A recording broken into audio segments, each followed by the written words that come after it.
Broken down and defeated, determined, busy and confused, sleeping. You're dying while I wait till it started. On the journey chosen, wasted, no selected. I was so bad, what happened? Fall out of the sky and crush me in my smile. I was so bad, what happened? Fall out of the sky and crush me in my smile.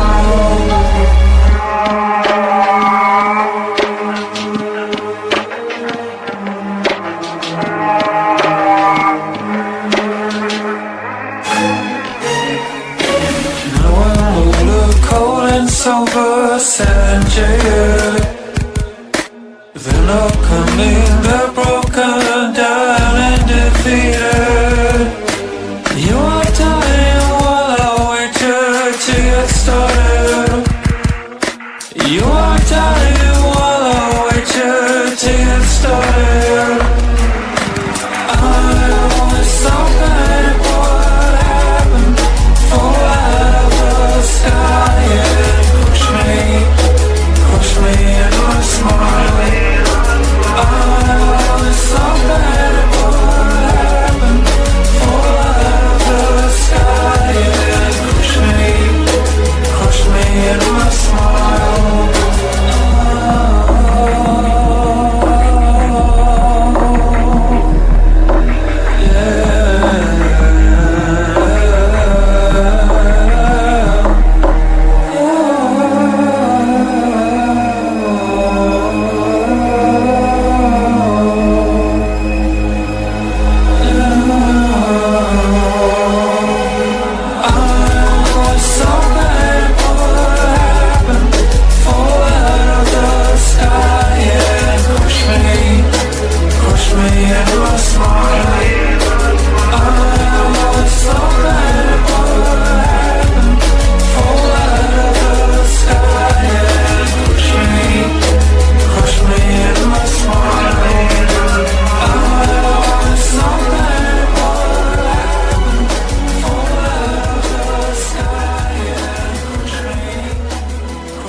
I'm a motherfucking unicorn, a one of one. Divide being the love and light, then light and one. My karma is interstellar, I live by truth.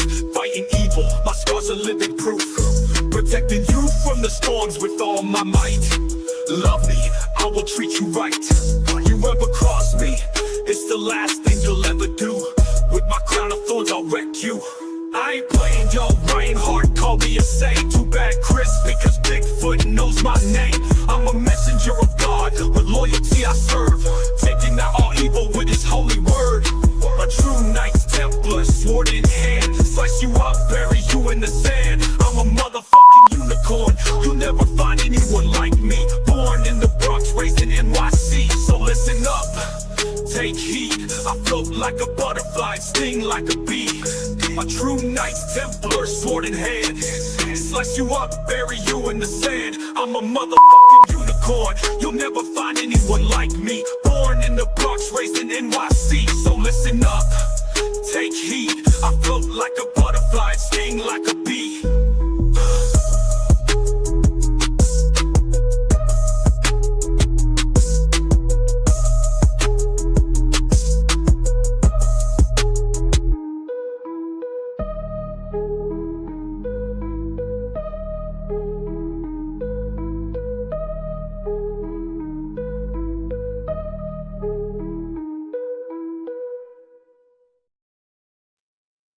Hello.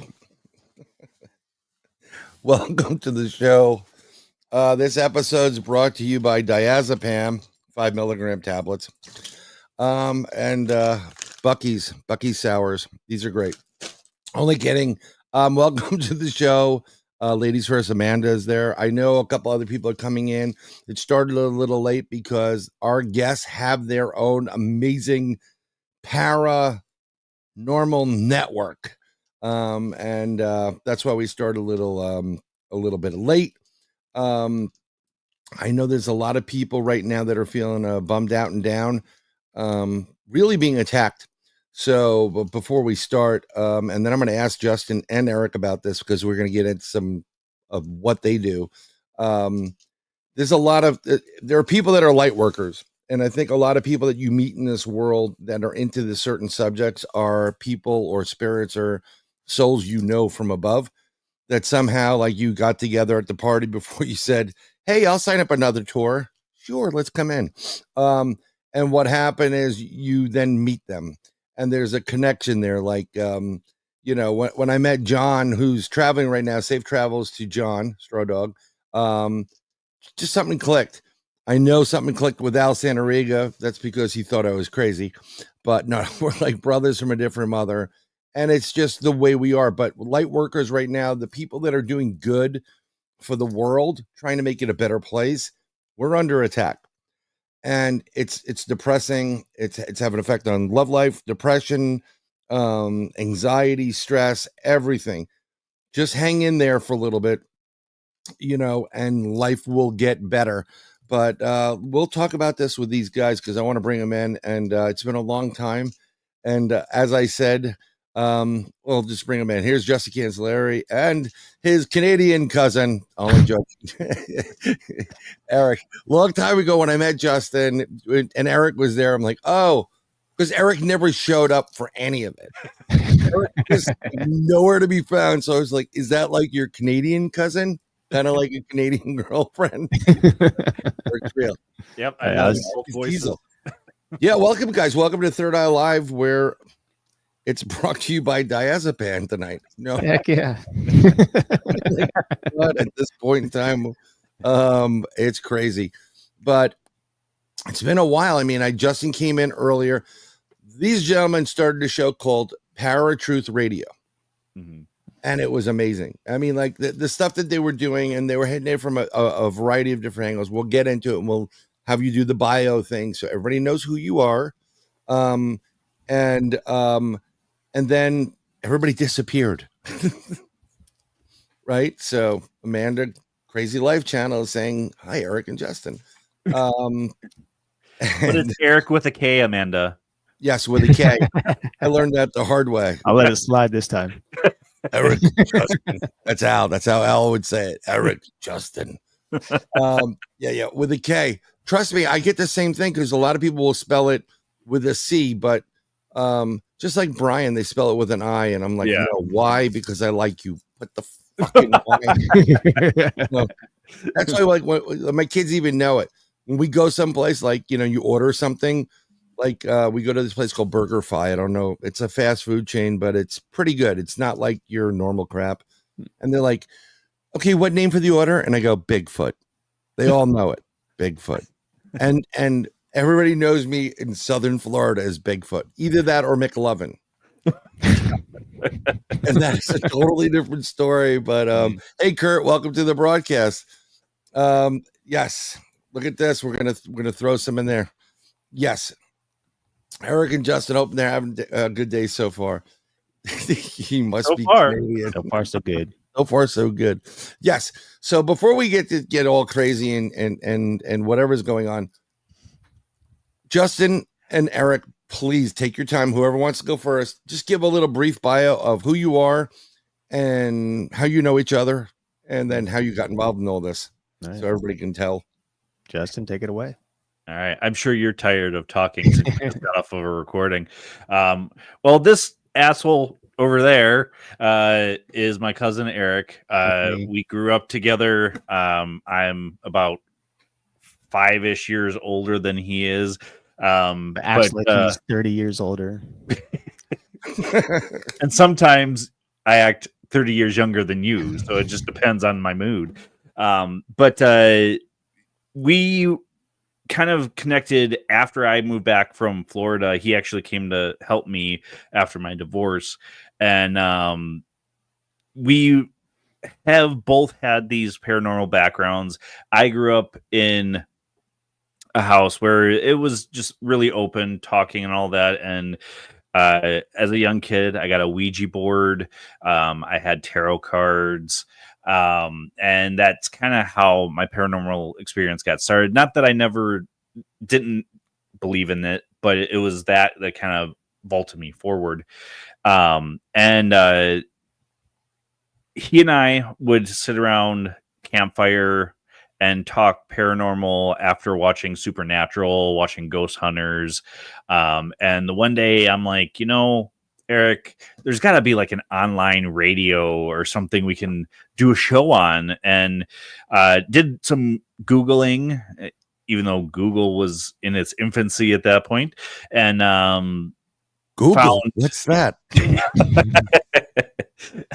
And found Blog Talk Radio, and that I believe is still a website that you can use. Yep. But after that, we had Nightstalkers Paranormal Radio, and we got onto a network. And was it about 6 months after the network that we did that cleansing, Erik? Yeah, probably about that. Okay, so he and I did a cleansing that a friend of ours had suggested at the time, and a cleansing of like an energy cleansing. For yourselves, yeah, for us. You weren't sitting there like the power of Christ. You weren't doing that, right? Well, that's how Erik is now. Now I am, not then. How you are? Yeah, no. We're gonna get into that too, which is really cool. But we were talking about getting like juju bags and this and that, and she's like, "Oh my god, don't do that. That's bad energy." Blah blah blah. So we're like, "Okay, fine." So we did this cleansing. Afterwards, Erik refound his faith like tenfold compared to before. I had refound it as well, but mine didn't go as strong as Erik's did. And after a few months, he and I were just not meshing on, being on the same page for the show. And so I left, started my own show, and went on to a new network. He murdered Nightstalkers Paranormal Radio, literally murdered it on air, and started Forgotten Truth Radio. I think it was only a few months after that, both of us stopped doing our shows. And then when I met my wife, I had started talking to him, and I'm like, "Are you ready to kind of start doing it together again?" And he's like, "Absolutely, let's do it." So we merged Parasight Radio, which was my show, and Forgotten Truth Radio, and that's how ParaTruth was created. And to see how he has grown in his faith from the time that I left till we started ParaTruth was a complete difference compared to when he first got started back in his faith. And I'll let him explain all of that and how he got to where he is now. But since then, we've always been kind of back and forth. Do we want to keep doing paranormal? Do we not want to keep doing paranormal? And somehow paranormal just sucks us right back in. No matter what we do, we try to get away from it, and we just keep coming back. So here we are.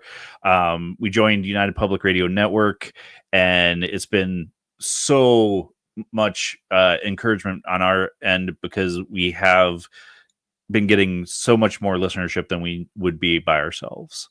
That's a great move, and we'll discuss it down the line. I think that was, now I understood, because I thought you were doing more. When I asked them to come on, I said we would do a crossover type of thing, but they have a time slot, and I wasn't aware that you were part of that network. And I was like, okay, gotcha. Which is it's a great move, but you guys have a ton of content, which is awesome too. Right. For people just starting out to get into like that kind of network, unless you have a long list of people coming on, that could be really bad for you. Right. Yeah. Well, yeah, and we more or less auditioned for it too. We had to send her various episodes. It took them about a month for them to go through things and really decide whether or not we were a good fit for their network. And what's really dope about it is like not only are we online, but we actually go live. Live. All our shows are pre-recorded, but Sunday nights, 5 p.m. to 6 p.m. in New Orleans on FM radio. So that's cool. pretty exciting. They stream us in New Orleans, but also through the entirety of the Gulf Coast as well. That's pretty dope. A great gig. Yeah. Mm-hmm. Yeah, I guess you're not worried about the F-bombs at this point. So that's where my problem would come into play. Yeah, well, and that's just it. Being on this network, we really do have to watch what we say. I actually started our show on 107 censor button 102.5 here in Bismarck because I work there. So I'm like, well, if we're doing it there, I might as well get it on the air here as well. Yeah. Oh, that's right. So you started working at a radio station? It's kind of. So Dakota Media Access is a nonprofit that was originally Community Access TV. Okay. And then they started airing government meetings on television for the Bismarck and Mandan cities. And then in 2016, they started the radio portion of it. So I literally run the radio portion of Dakota Media Access. So do you do the postal thing anymore?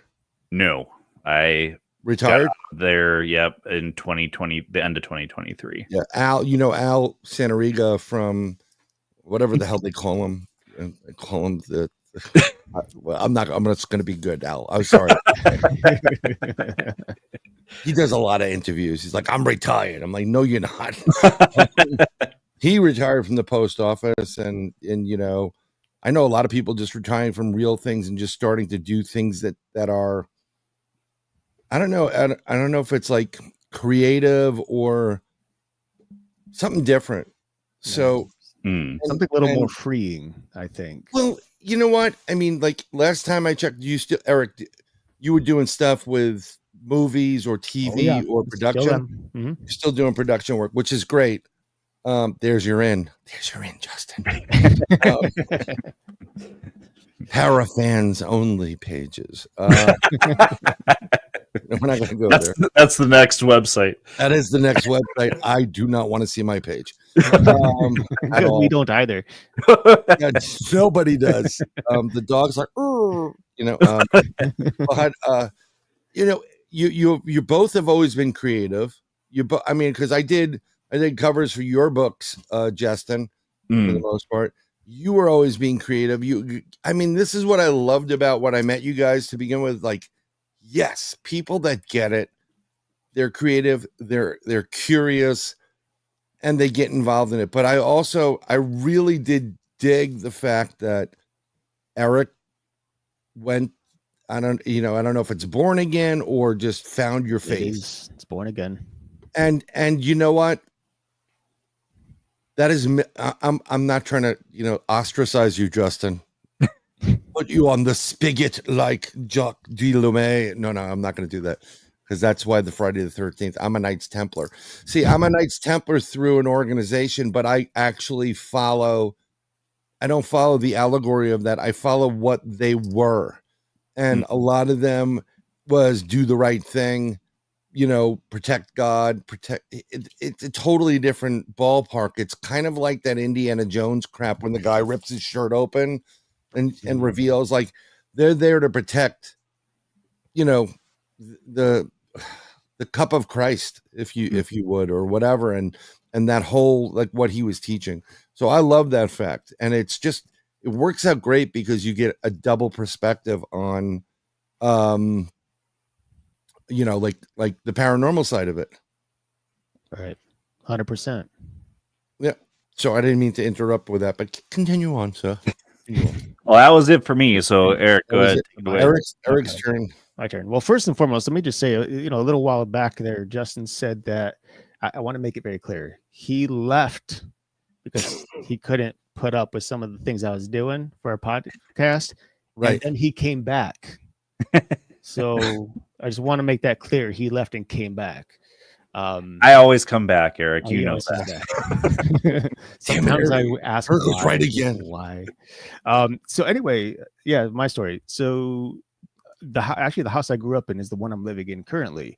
It's been in the family for 60 years, and growing up, it was very haunted. My sisters and I would always see apparitions walking through the halls. We'd hear things walking up the stairs. Lights would flicker, doors would open. There'd be weird noises in the ceilings and the walls. There was even one night, this room in particular that I'm in, where my studio is, used to be my bedroom when I was around 10 years old. My sister's bedroom was directly across from me, and we would have our beds like facing each other so we could see each other at night. And one night she actually woke up and she saw me sitting up in bed, and she kept like asking me why I was awake at 2:30 in the morning, and I wasn't responding to her. So she actually got up out of bed to come over to talk to me, and as she got closer, that was sitting there disappeared, and she saw me sleeping. So there was something hovering over me that looked just like me. And for, my entire childhood, my mom was like, no, my mom grew up in this house too. And so she was like, no, this place isn't haunted. It's never been haunted, blah, blah, blah, blah, blah. And like, right, I think it was like year 2000. We had family over, and my mom was drinking a little, and my uncle was there, and they were talking because, my uncle lived here too when they were kids. And they started talking about how this house was haunted when they were kids to each other. And like my sisters and I all just kind of looked at each other and like looked at them like, wait, you said this place wasn't haunted. And like, oh yeah, no, I've been lying to you this whole time. This place has always been haunted. So I had a lot of experiences in this home. They admitted to the fact that it's always been haunted? That it's always been haunted. Yep. Gee, thanks a lot, Mom. Yeah. So, making us grow up thinking we were just insane, but turns out we weren't. Yay for us. But we grew up watching, like it was a normal thing. Every Wednesday night, my family and I would sit down and watch the X-Files. So very young, I started off enjoying the paranormal, monsters, things like that. My sisters and I would go outside and we'd play what we called FBI, which is just pretend we're Fox and Scully, and we go out trying to find aliens and whatnot. So it was always this thing that I kind of gravitated to. And so naturally growing up, I became more and more interested in it. And when I was a kid, I was like looking at all the X-Files magazines that you get at the library and whatnot. And then that started moving into various paranormal books, stories about ghosts, different types of cryptids. And right around the time that Justin and I decided to start the podcast, which was 2008, when we started it, the original podcast, I got into a book that I started reading called The Lesser Key of Solomon. And this was like a nightly read for me. And so, it was no big deal. It's just, a story about some magic and demons and, how to summon them. No big deal. But unfortunately, it turned out to be a pretty big deal because roughly about probably like 2 weeks in, I started having what I call visions. It's like Chapter 4, let's summon a demon tonight. Right. So like that point when you're like laying down for bed, you're like falling asleep. You're not quite asleep, but you're still kind of aware of things, but you're just you're like on the edge. You're just passing out.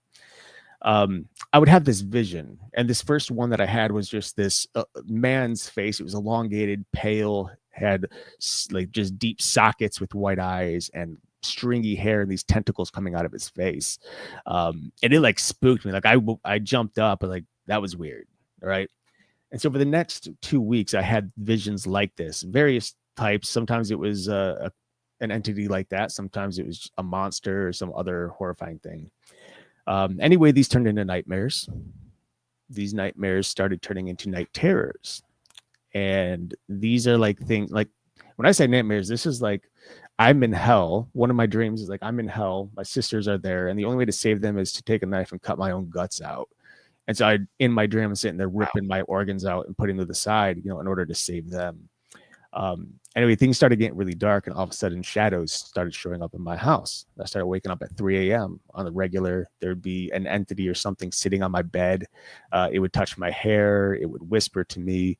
I'd wake up and there'd be a tall, dark entity just standing at the end of the bed. And one night, this is still wild to me. I'd never forget it. I was just laying there wide awake, and I heard what sounded like a dog, my parents' dog, walking down the hallway. They had wooden floors, and dogs on a wooden floor, you can hear their nails kind of click on the floor.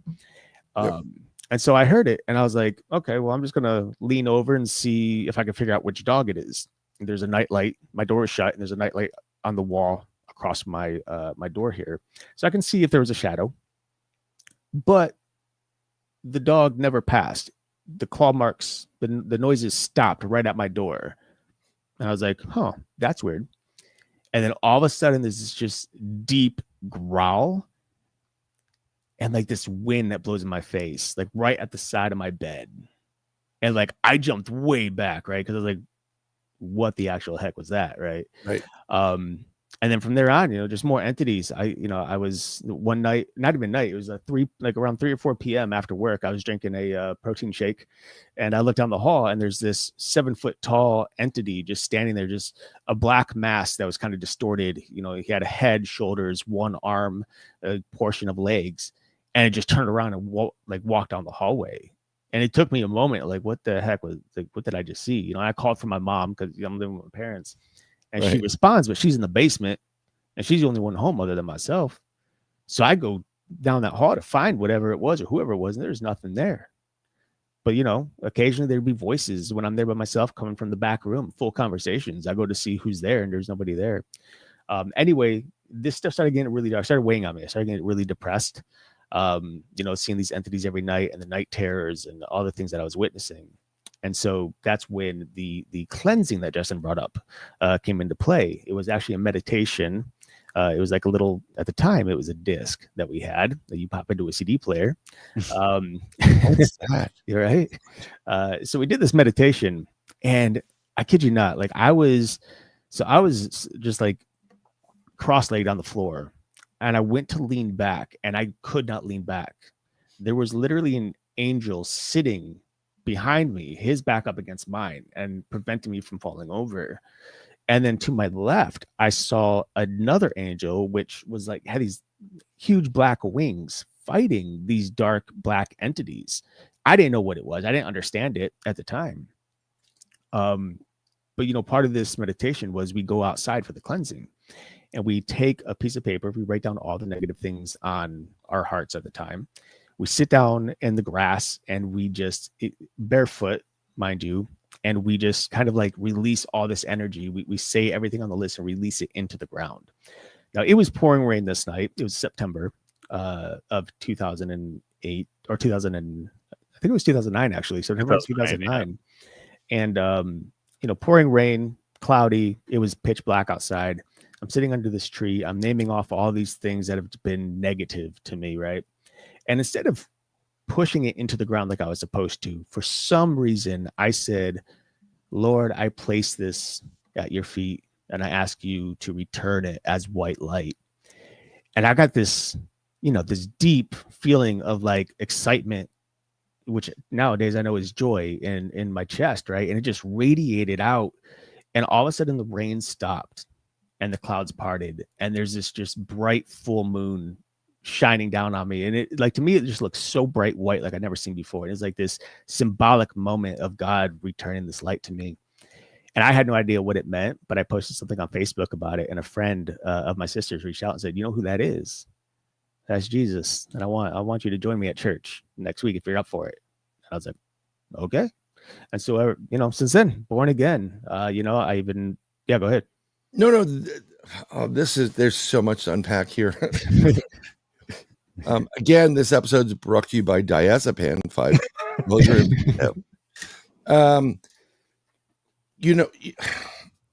We're having a conversation on another show, and there's a gentleman in here. Nathan was the gentleman from the Quantum Show.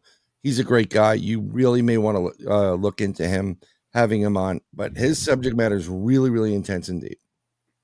And a couple of friends of mine from the Michigan UFO sightings, everybody has these long names, it's crazy, but they had him on. They started talking about demons, and then a lot of crap started happening. and some people had problems, and then there was bad dreams.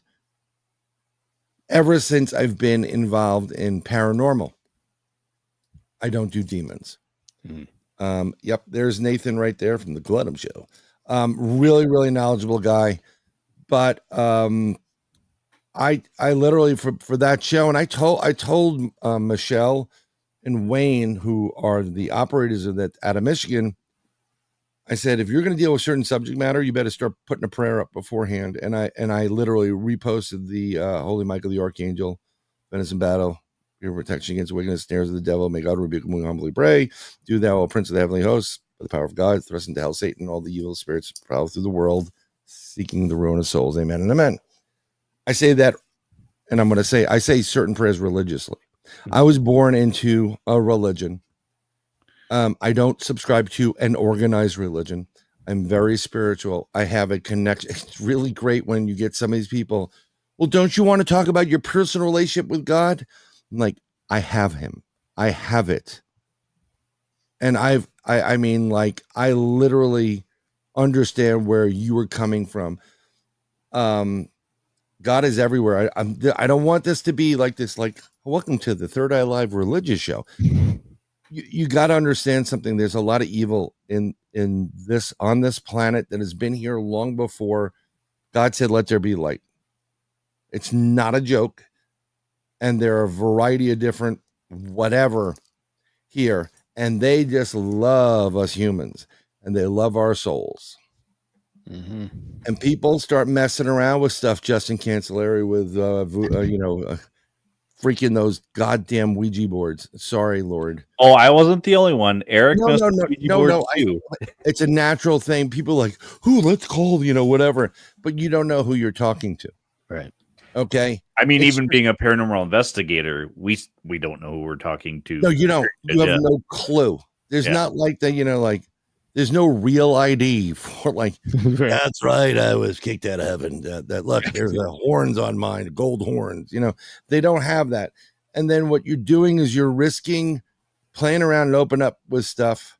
That's will cause you nightmares and demons coming and hounds from hell, growling outside your door.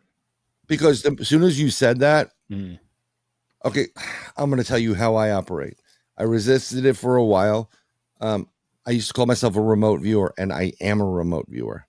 The psychic for our group, Cindy Bailey Dove, who's out of Arkansas, when we did our first investigation where Al brought like everybody and their mother there, and one guy was wearing a red shirt. It was like a Star Trek episode. The guy went missing.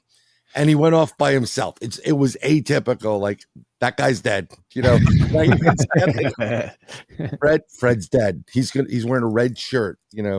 Only guy.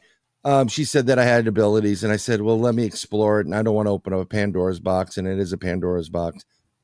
I do have abilities, but I believe these are God-given abilities that everybody has, because when God created man in his image, that's part of it. Not that we are gods, but as the sons and daughters of God, he gave us a direct line to talk to him. And that's what your pineal gland is and whatever. So, when you get that, and you say you left it at the Lord's feet. I think you were really, both of you guys, I think, have keyed in on this ability to vibrate at a higher frequency. That's what when you get a relationship with God and you feel that, you're vibrating higher. Right. And nothing, it's so positive and so high that nothing can stop it.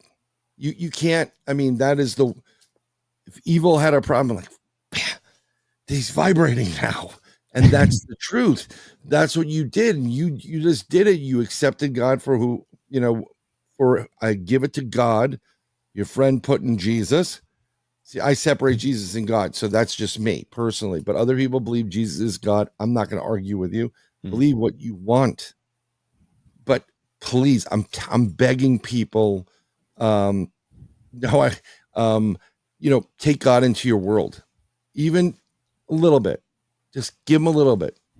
And then you're going to realize how important, and where God is everywhere, especially if you're a dog owner, because dog spelled backwards is God.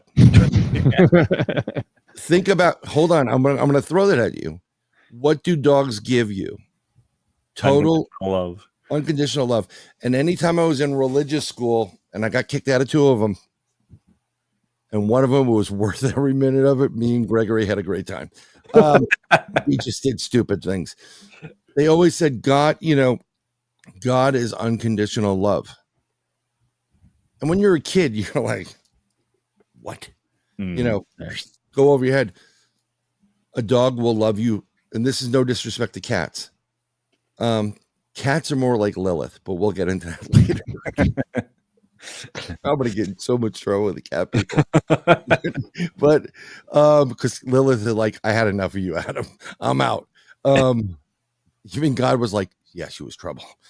I'm the other one. But unconditional love that God gives you, that's what a dog does. And it's really weird. I used to sit there and like, I did all this stuff. Like I used to watch the X-Files and I was into this. And I'm sure both of you guys did you guys growing up before you found, your faith, Erik, and I'm going to ask you, Justin, because this show, the premise of the show is how your third eye, your consciousness, premonitions, dreams, visions have helped guide you to the path you're on. And I think, believe it or not, even though you guys, you're cousins and there's blood there and whatever, but you went separate ways, but you still are guided on a similar path.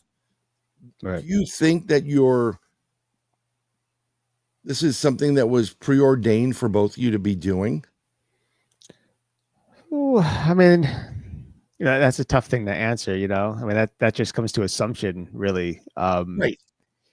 But, I think for me, it kind of does in a way, because one of my questions I always ask during prayer, and it's not always just prayer, it's just communication with God. It's just talking to him, right? Like he's sitting there next to me. Right. And the one thing I always ask him is like, what's his will? Like, and a lot of people, I think they mess it up, and not that you're messing it up, but like people will ask, what is your will for my life? My life. That's kind of selfish. I think you need to ask, what is your will, God? And then adjust your life according to his will. And whenever I ask him for opportunities to speak about him, to talk about, Jesus and about his love and everything, it always comes back to ParaTruth. That's my greatest opportunity to share God. And, yep. And, I've been praying for that for years, and like our numbers are growing incredibly crazy over the last few months, getting on with this network and everything. And it's like, I have such a broad,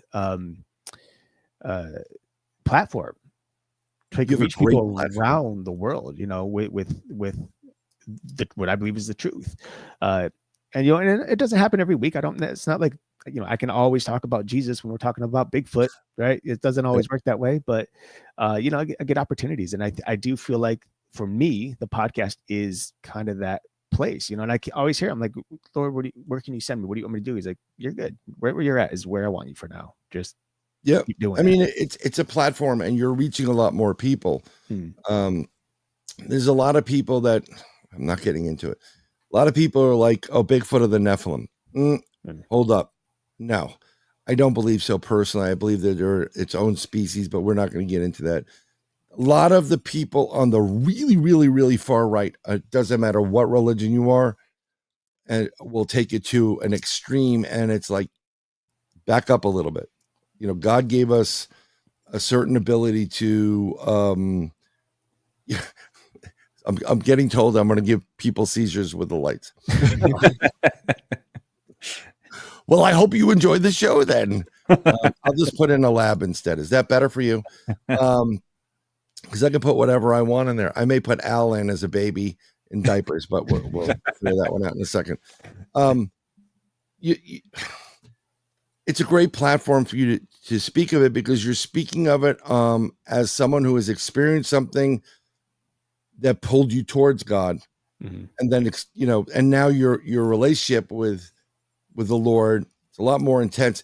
I mean, Justin, how are you on that? Are you like, yeah, I believe in him, but I'm not over the top? Or I'm not kind of like what you're saying. I'm not religious. I don't go to church. I believe in God. I believe that we have communication with him.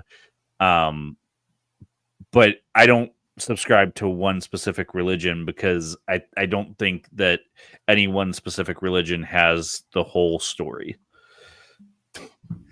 Not a problem. Someone was talking about torches. As soon as I said the cat thing and Lilith, I haven't heard that. I mean, it's all throughout here. Like, hey, I'm a cat person. You know what? Take a diazepam. Because and you guys would be great on JV's podcast, which is the Paranormal Newfoundland. This is JV. She has a team, Paranormal Newfoundland podcast, and Boots on the Ground team. Friends of Cat Ward, and I think you guys know who Cat is. Mm. Oh, yeah. I was joking. I'm gonna get something separate. I was, Cat's really nice, but you should see her S&M closet. So, yeah, because she likes Al better anyhow. I'm not saying I think it's really important because now you're getting a double perspective. You're not getting that preach. Right. Okay. And let me tell you something. I'm going to call it a religious experience. Like when you have a religious experience, when you finally get it, that aha moment or something, and it almost happens to everybody. Some people it takes longer. You finally get it. I guarantee you that if you were able to go up to heaven, or I always believe in heaven and hell, and you go up there, as soon as I get to the gates, it's gonna be like, oh, you're the one that kept cursing him. Okay. Bowden's here, and he's gonna go like this. I know because I used to, like with my life turn from day one, and it continues on. Not the greatest life in the planet. And yet I remain positive. You get knocked down, you go back up, and and then you start it over again. You know what I'm saying? Mm-hmm. Go back up, start over again, go back up. I get knocked down. I have conversations with God to this day. Like, God, I keep getting knocked back down, but I get up and I keep doing right. And I do good things. I treat people like human beings. I have helped. Now I'm being told I'm too helpful. I need to pull back, which is fine because you know what? It's that whole proverb. If you give fish to someone, they'll eat for a day. If you teach them how to fish, they'll eat for a lifetime. Right. Something paraphrasing that. I had an experience. We started a new company just before COVID. And we were going into New York City to meet one of our dear friends. Their son is deaf. He's born with a hearing problem. And there's a school in New York City. It's an amazing school. It's in New York, Boston, and a couple other areas. It's called the Clark School. And they teach children from babies, freshly born, up until a certain grade, how to exist in a world being deaf and how to deal with it. Mm. And this kid, Dexter, I love this kid to death. He is such a frat guy. He's the sweetest, most wonderful kid in the world. He's great. So they do a walk at the Bronx Zoo. Okay. And what they do is they break each kid has a team, like, Team Erik, Team Justin, Team Bryan. So they do these t-shirts and they're different colors. And we were going to get the job. We needed the job. So I don't know if you've ever been in New York City, but this place was on the east side in New York. I cut from the west side over to the east side. I'm going down Fifth Avenue for a little bit. And then when I hit 96th Street, I got to go down to the east side. It's a 45-degree angle, 2 lanes. It's wet out, by the way. And I'm driving in my Honda Pilot with 200-something thousand miles on it. And I'm driving down pretty fast down this hill. Not I think that it was 25 or 30 miles per hour. I'm cooking. And you get to a certain, avenue, and there's a mosque there. You go down a little bit further and you make a right. You go down a couple of blocks and then the school's there. Now, normally, to make my life easier, because there's usually no parking in New York City, I'll put it in a garage. So I said, let me take a shot. And I drove past the school up the street, and then there was a parking spot on the left-hand side. It's a level street. So I pull forward, do the parallel parking. And I go back, pull forward, go back, pull forward, pop. My foot hits the brake all the way to the floor. And I leave it there. And mind you, I've been working temporary, off and on, consulting. I don't have this. We've got to meet this client. And I said, the hell with it. I'll deal with it when I get out. Go in, have a great meeting. Dexter gives me a hug. That's Bryan, comes over, great kid. We get the job. Now I got to go deal with this car, and it's late, and I got to get, my other half back up to, near the Bronx, pick up our kid from school, multiple variables. How am I getting this car from 70 something street to the dealership where I have to go to? Cause they've always treated me right. I'm miserable. I'm screaming, what the, I don't want to curse, because if this goes on, air, and how could you do this to me? I don't have much money, all this, whatever. So I arranged a tow truck that's going to tow us up to the dealership, which is 30 miles away from my house. I get my wife in a cab. She goes uptown. I said, just get in the car, pick the kid up, follow me up there. I'll meet you up at the dealership because it's going to be late anyhow. And I'm screaming at God, and I am cursing. I'm really going off on him, where I needed more than a censor button. How could you do this? I'm walking back and forth, pacing, trying to figure out the money, where I'm going to get this. My whole brake line cut. And then for a split second, I looked over and I saw my car parked. And I went, oh, crap. And I said, I'm sorry, I get it now. Please forgive me. My brakes didn't go when I was going really fast down a 45-degree hill. Right. And I could have killed numerous people and then flown into a mosque and probably started a global conflict, because, Jewish kid flies into, whatever, whatever, which I don't follow that, I'm an ordained minister, so I follow multiple disciplines. And I got it. And I said, okay, thank you. That was one of the biggest moments of my life. I mean, I've been on some paranormal stuff where I was like, oh Lord, yeah. I need you right now, type of stuff. Cause there was some, cryptid based stuff. But I need to re-energize. Oh, you have no idea. That's why this episode is sponsored by diazepam, 5mm tabs. She's a nurse. So I get it. And when you finally get that aha moment, you realize certain things. And then from that moment forward, if I'm late, I'm late. I'm not rushing to get there. Because when you rush, bad things happen. I've told my kids that. You're already late for class? Be late. Be late a little bit more. It doesn't matter. You're already late. What's going to happen? Right. It's really weird and how things happen like this. Now, how does this stuff that you've been through, Erik, and Justin being,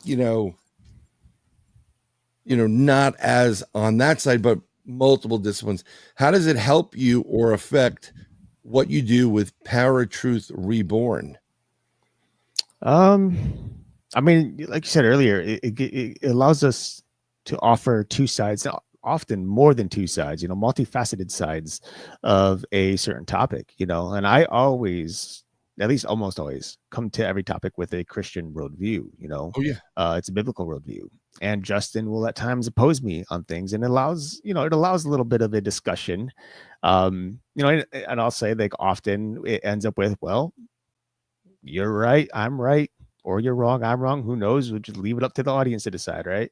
And that's all you can really do, But I think what's really great for us is, despite his view and despite my view, we continue to work ceaselessly together on really good terms. We love each other. We work hard together. We do the show together, and there's nothing that really comes between us. We don't allow, like, I've seen so many, like in my example here, so many Christians and non-Christians, you know, butting heads and like just argument after argument after argument after argument. And it's like, why? Like, what is, like, a Christian doesn't need to be doing all that argument, you know? Like, it's like, hey, brother, sister, I love you. Like, it's okay. You believe what you believe. That's all right. I shared my thoughts, my opinions. If the Lord doesn't bless your heart to accept it, it's not time. It's okay. You know? And likewise, I mean, there's things I'll say that Justin, you know, corrects. And I'm like, oh, I've been rebuked. And I feel it too. Like, oh, I was wrong. You're right. I've been rebuked. I was wrong. That's fair. You know, do you have like special holy water or Justin water for every? Yeah, it's sitting right here. His name's on it, so I just pretend he's slashing me every time. But yeah, no, you know, I think it provides ultimately a really good show for everybody, and the biggest thing is we want our listeners to decide for themselves. You know, we don't want to force anything on anybody. But that doesn't mean I'm not going to preach. It doesn't mean I'm not going to share my thoughts, because, hey, that's if I'm in the moment, and Justin knows, if I'm in the moment, I lose track of everything. I'll just keep going and going. Yep. And there are times where Justin's like, okay, we need to reel it back. we need to get back to topic. It's like, okay. Well, I wish I would have had more courage back when we were Night Stalkers to say, hey, look, we need to tone it down a little bit, because, and at that point, I don't think he would have accepted it the way that he does now. Sorry. Go ahead. I was going to say, when I first came to, now, mind you, I grew up Roman Catholic. I completed everything to my, you know, after I got my confirmation, I was 16, I dipped. That was it. Nothing to do with God. I kid you not, I hated God after my confirmation.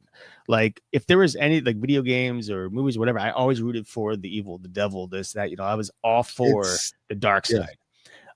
So the fact that, like, at a point, you know, I hated God and now I love him, you know, and he uses circumstance to get me to that point, you know.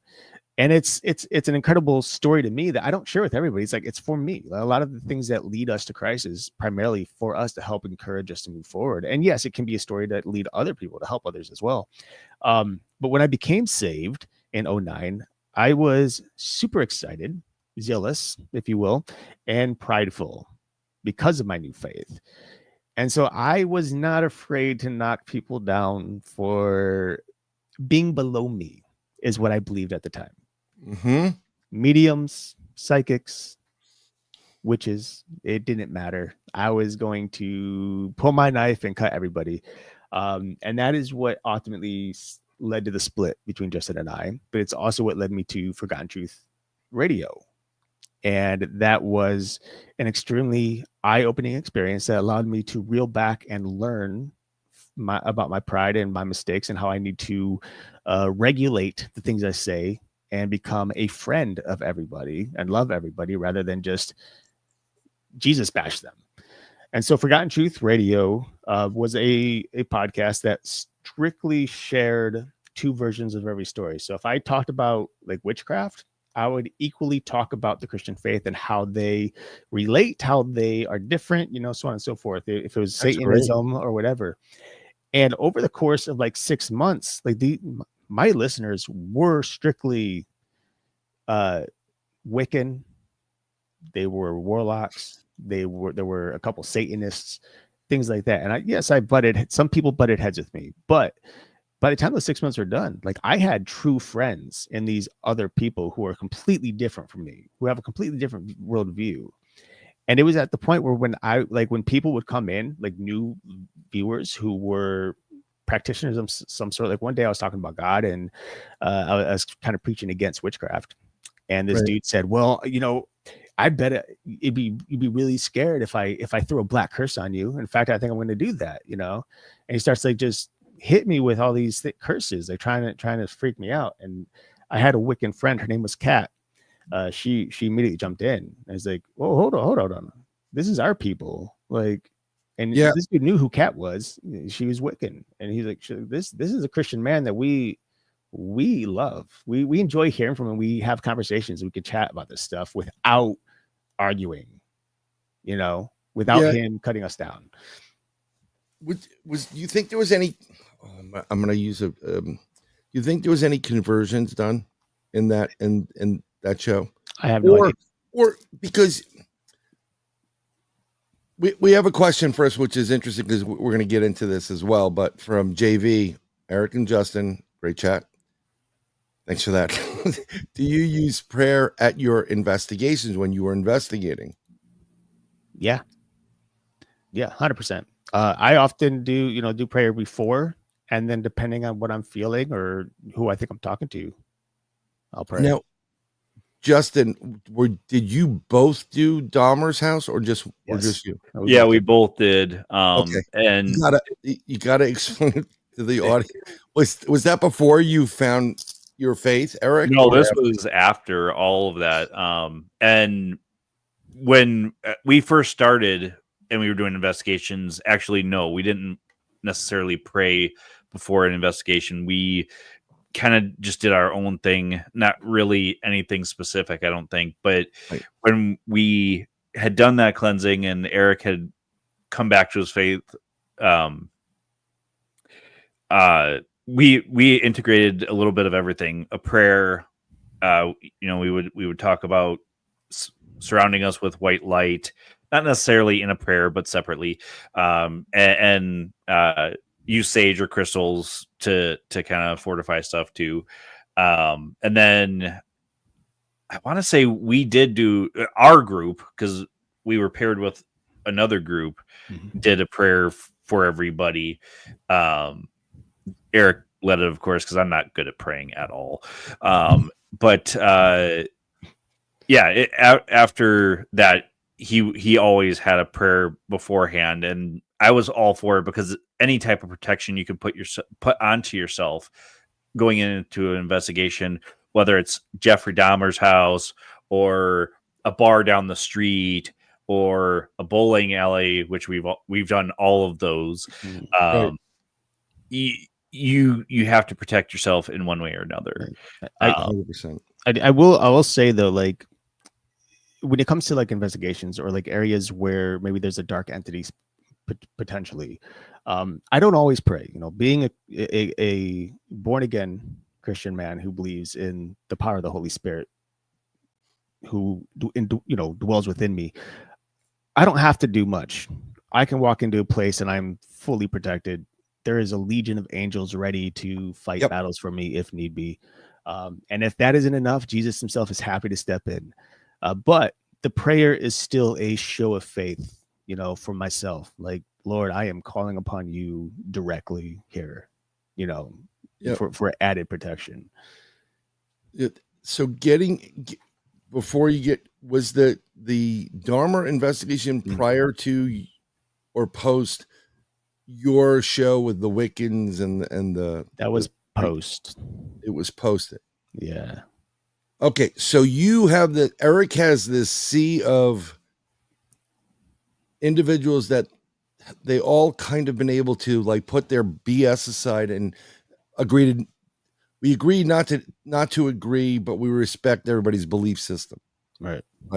Which is, I think, is fantastic. And I think a lot of these people that go into these alternatives is because they didn't get, like you said, you ran from the Roman Catholic Church, like a child from Michael Jackson's daycare. That was so bad. Whatever. And no, I understand it, because as soon as I was finished with what I had to do, I was like, I'm out. But I regret it now because I wanted to. But this is what happens in life. This is why we have free will, right? You'll learn. But both of these wonderful human beings, you investigated Jeffrey Dahmer's home. Childhood home. Yeah. That's where a lot of people get confused, because our guest last week on our show, or I guess I should say this upcoming week on our show, had thought that he only lived in Wisconsin, and we're like, well, yes, for the majority of the last of his life, but he grew up in Bath Township. But before that, he was in another part of Ohio, and I want to say he was born somewhere else. But when he was 8 is when they moved to Bath, and that's where he graduated. I tried to go to college in Ohio and ended up leaving. And that's when he kind of went to Wisconsin, was after he couldn't get into, or didn't want to go back to college. He left. But that's where he killed his first victim too. Was in Bath. So in Bath, yeah. Bath, Ohio is where he grew up, ultimately 8 years old to 18. And at 18, he, brought Stephen Hicks home. He was on his way to a concert. He convinced him to come back to his place for some drinks.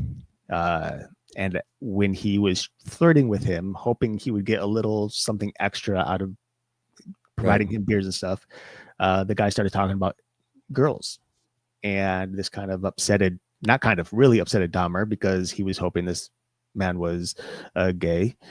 And out of frustration, he beat him over the head with a dumbbell until he was dead, at which point he chopped up his body and buried it. And then a few days later went back and separated the bones from the flesh in a little cubby underneath his house, and then reburied them again, scattered throughout the backyard. So that's why we investigated this particular house. Mind you, the other places he's lived when he committed these murders have all been demolished. This house is the only one standing in which he committed a murder in, and it's because it's much less known in terms of his history. Right. But who is the one that got the little extra? Oh, that's Justin. It's always Justin. It's always me, because I'm always the dumbass that wants to provoke or prove to me that you're here type thing. We weren't provoking there. All I had done was, well, if you're here, please prove it. Touch one of us. And so I got a little brush on my neck, almost like a caress from a lover. And I'm like, okay, yeah, he did. Whoever just touched me. You guys keep going. I'm going to go outside for a minute. Just keep going. I'm fine. I'll be outside, because base camp was outside. So we had people coming in and out. And that was during a Ghost Box session. Somebody else was listening to the Ghost Box, because at that time, we didn't have all these different things we could hook up to a Ghost Box. And so she was giving the answers that she was hearing on there. Right. I hate like all those, that and the SB7. It's the worst. Every time Justin goes out, I'm like, do we have to? Yeah. It's annoying. Actually, one of Ron Iacovetti and Lourdes, God, Lourdes is going to kill me too. They have a something like ITC. None of that. It doesn't have any of that. Oh, that's nice. It's entity voices, and it's amazing. Actually, I was, sometimes you're home and you're bored, and you like one person's watching one TV, the other one's doing something else, and they all ignore me because I have a penis and none of them do. Because that's like the Alamo for me here. And I'm sitting there, so I'll go on like you're during commercials, and I'm like, oh, look, Ron and Lourdes are there. So I see them doing it on Facebook Live. So I say, I have a question for the, whatever's on the entity box, like, what are the lottery numbers? And I say, hit send. They're doing a live, and the box goes Bryan Bowden. So and he looks at, Bryan Bowden's here. I'm like, thank you for announcing me. What are the lottery numbers? And then another one goes Bryan Bowden, a different voice. It's that's cool stuff. But when you start playing around with, I don't know what it is. This is, that house must have a lot of energy in it. I mean, even the land that was, where the houses used to stand has to have that kind of energy in it. Well, and that's, mind you, he didn't. So Stephen Hicks was the only person he killed, but he killed a lot of animals growing up. He used to take frogs, squirrels, cats, and he would pin them to trees, dissect them. Basically, he wanted to know how they worked. And one of the craziest things is when we got there, we were doing kind of a we call it like a just a pre-walk, like a walkthrough, preliminary walkthrough, right? Yep. And so we're in the backyard. There's this little path going around all these trees, and we turn the corner, and it's dusk, so it's kind of hard to see. And at the last moment, I noticed something out the corner of my eye, like really close, and I like jump back, and there's a nail about 3.5 inches sticking out of this tree, and like right in that moment, I was like, "That's weird." But then as I started processing, I realized how many years it's been since he was about 8 years old when he would do these things to these animals. I was like, based on today's date and where he would have been, that nail very much might have belonged to him. And there might have been an animal pinned in that tree with because of that nail. And nowadays I'm a little bummed because nowadays I'm a little collector of some paranormal things. I don't do that. I would have been like, pop that sucker and take it home, but yeah, I should put a survey up on how many people have collectibles from paranormal events. When I used to go out, we went to Letchworth Village, and I was driving some other kid there because he didn't want to drive. And he started picking up crap, and I'm like, "What are you doing with that?" "Well, I'm taking it with me." I'm like, "That's not going in my car." Yeah. I if I went to like Lourdes, France, to the grotto, if I went to, the Middle East where Jesus walked, or I consider a rock or two, Dead Sea, some water. Not taking any crap from a paranormal house. No. Because you take stuff from them, and at what point is it not become possessed by it, or what do they call it, horcrux? Yeah. Yeah. Like I'm gonna go in this Twinkie, and then someone's gonna take it home. I don't need that crap in my life. Right. It's and I totally get it. I agree with you. And that's originally why I would not take things initially. Unfortunately, I don't know, unfortunately, but I became a little curious, and I was like, the first thing I ever took home was from Poplick Road down in Kentucky. This is where the Poplick monster lives, a goat man who supposedly lures people onto a railroad track, and then a train comes and they have no choice but to jump to their death, or get hit by the train and still die. So we were there. Great first date. Yeah, it was fantastic. He bought me flowers and everything. It was wonderful. Yeah. And he bought me a road nail. So I was down in the river, and sure enough, there were nails, because those nails on the bridge, they pop out, no problem, and they'll land, 150 feet at the bottom. So that was my first thing I took home. I picked up two of these guys, handed one to him, and I took the other and brought it. It's still sitting downstairs right now, but I'm in the position where, like, I'm so confident in my faith and in the Lord's protection that anything I bring into my house that may have an attachment is immediately chained up and pushed back and released from that item. Does that mean God won't allow something to come in here? I mean, sure, he may. But I am not one who's been, despite scary events, I'm not one who's been afraid of dark entities, demons, and etc. And I will do a cleansing on something if it feels. I have a mask downstairs from Africa that I picked up at a thrift store, or a antique store. As soon as I touched it, I knew there was something attached to it. And a girl that I was dating at the time, also very, very, very strong Christian. Like, this girl, incredible. The amount of stuff she's been through in her life, and even has been going through since.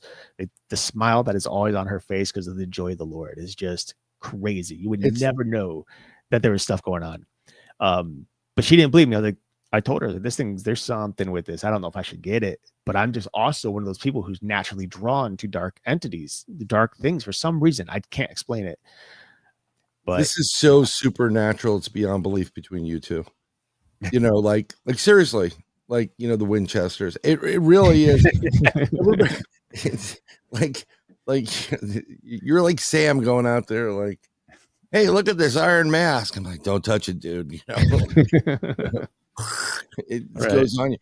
No, that could be your thing. Maybe you are a Geiger counter for negative that, and your mission is to point it out and then, you know, pray over it and then release it. So very it goes back possible. to hell. It is something I've mentioned multiple times on our show with guests. Is I tend to always be highly sensitive towards negative entities and negative energies.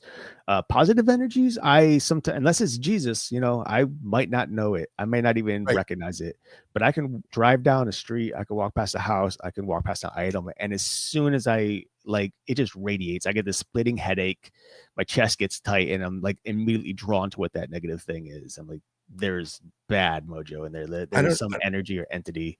I don't know if I talked about, there's so much going on in my world that is, you know, bad or negative right now. I'm being bombarded by it, that certain things are just melding into one, and it gets really crazy. I'm just wondering if Justin puts any good love into the stuff, you know, the pottery that the missus makes. I'm always trying to think positive about all of that. And even, you know, like Erik's mentioning, you know, not taking stuff. And then we kind of started, let's put it this way. I don't think about it like I take it and there is something attached to it, because if I do that, there is going to be something attached to it because I've put it out there that it's going to be. So I always try to keep it out there that, you know, you're not coming home with me. You stay where you are. Yep. And we're good. You can put those guidelines in. I mean, well, Justin, he's notorious for getting attachments. That's like really? His superpower. Everything attaches to him. It's ridiculous. That's this guy that said amen here in the chat. He gets jumped all the time. And it's just like, what's wrong with you? Nothing. I'm like, well, we're going now. Got to take him home to his mommy, you know? Yeah.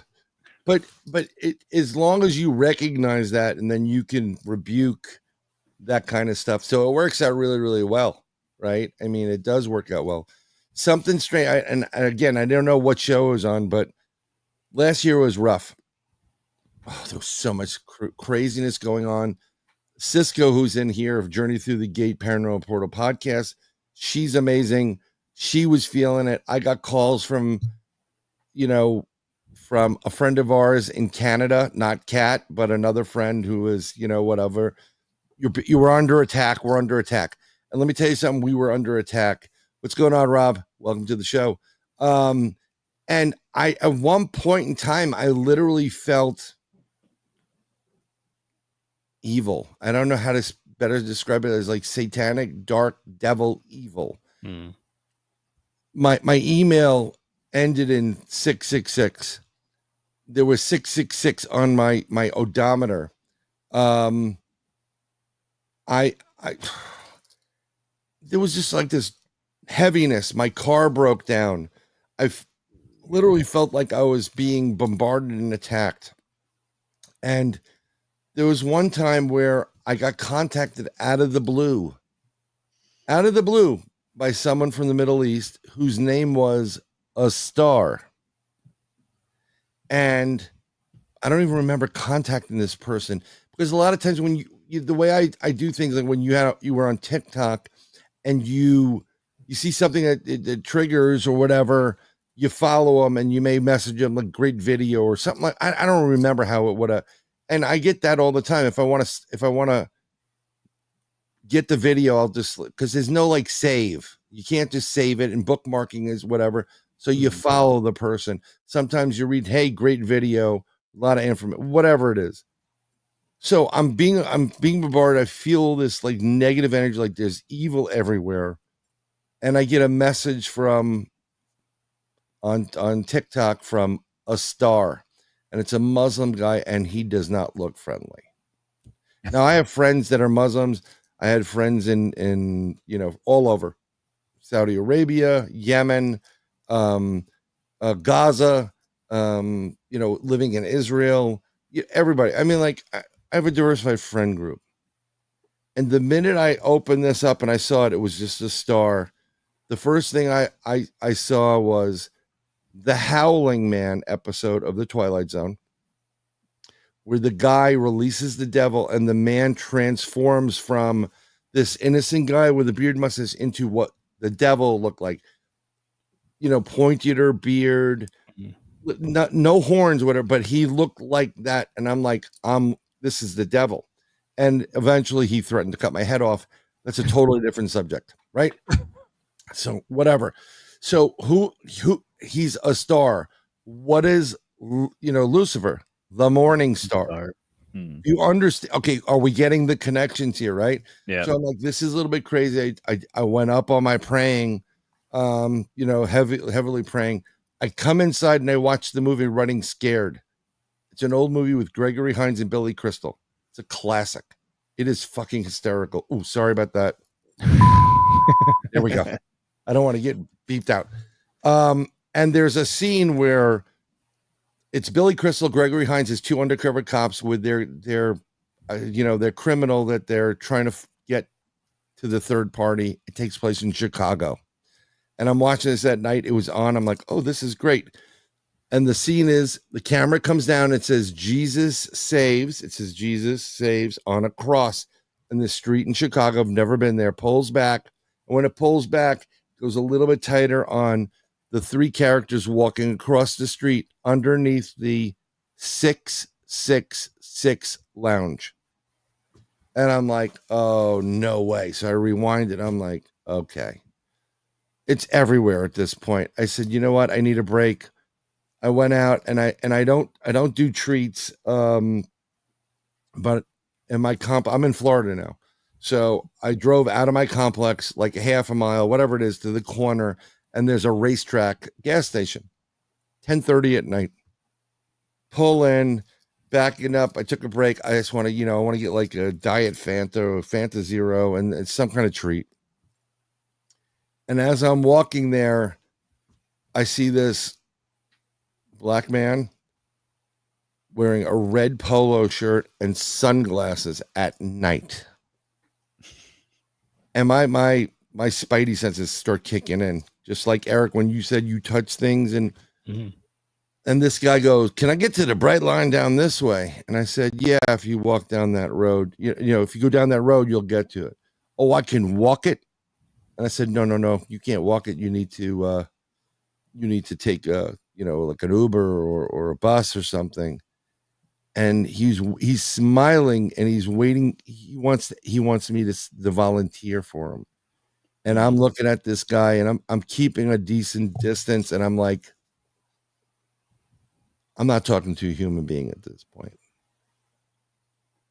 I was like, no, you can't. And I couldn't get out of there. I walked in. He smiled at me. I'm a veteran with this. Didn't feel right. Didn't seem right. And my hand to God, I thought I was talking to the devil.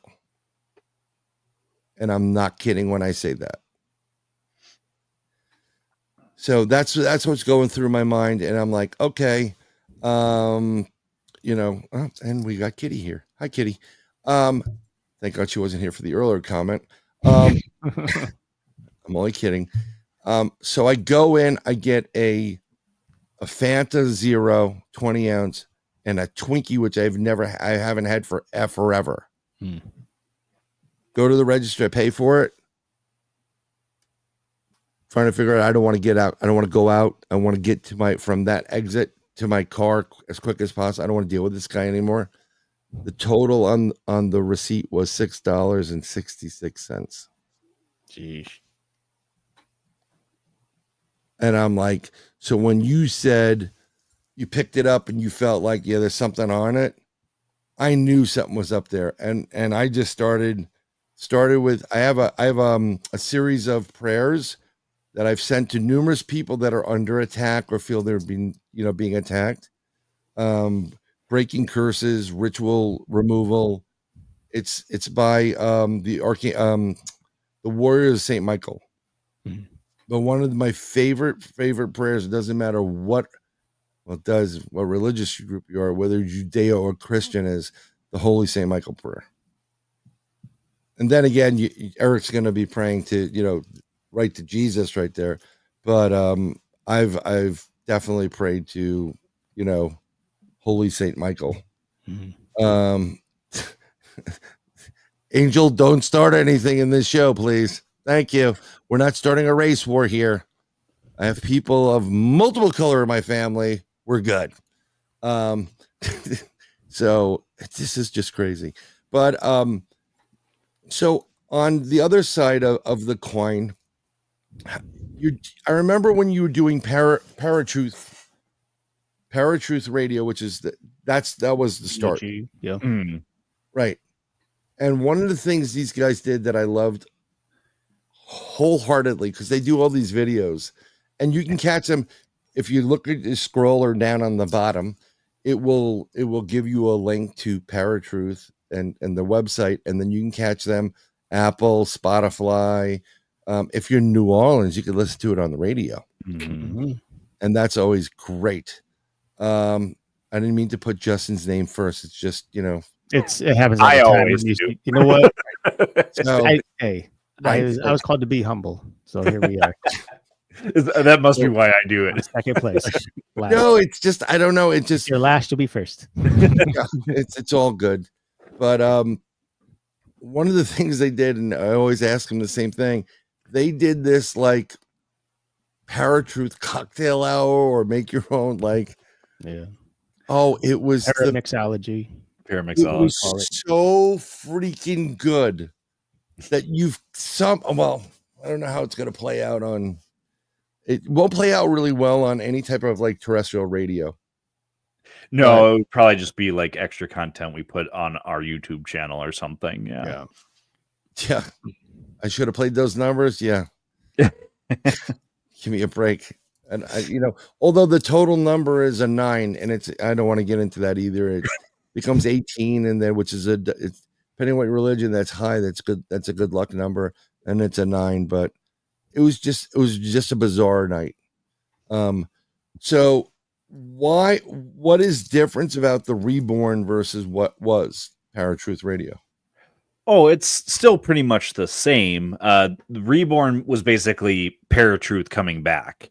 But we have started formatting our show a little bit more, outlining so that way we can stay more on track than we used to. And it actually, I preach this to anybody that's starting a podcast now to come up with some type of outline. Not that freeform isn't okay.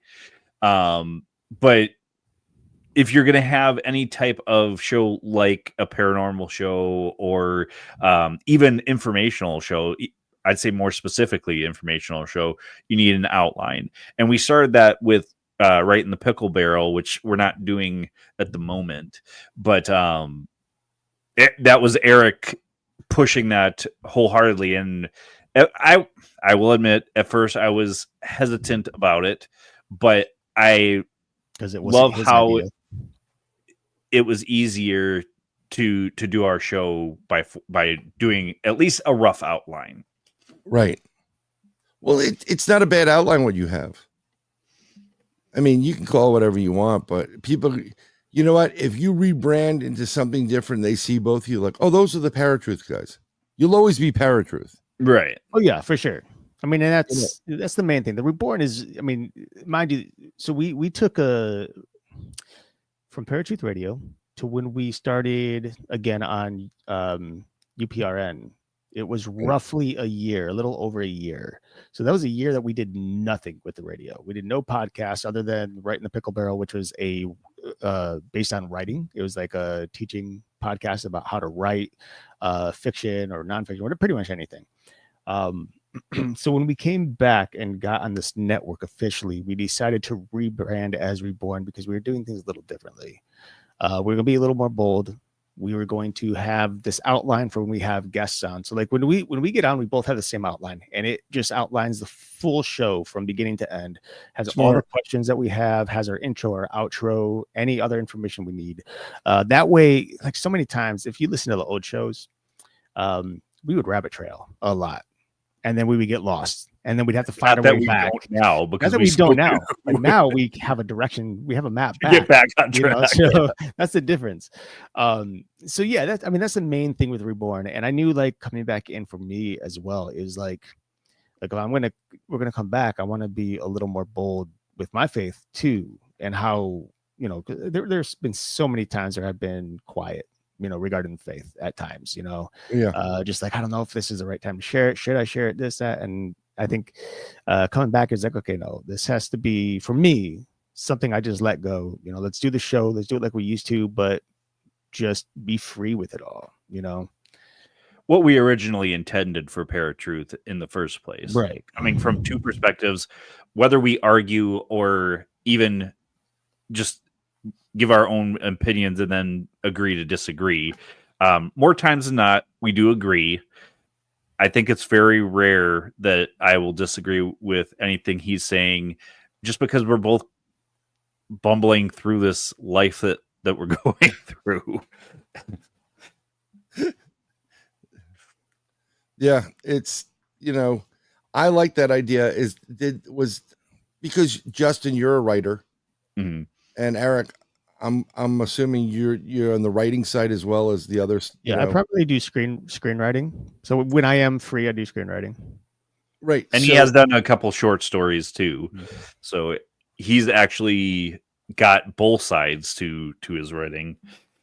But it makes it easier and smarter to do the opening questions, no rabbit hole, and ending, thank you for coming, cue outro, because then you have everything there. You don't have to worry about anything, and that's wonderful. I think it's great. If I know someone's coming on, I will do research.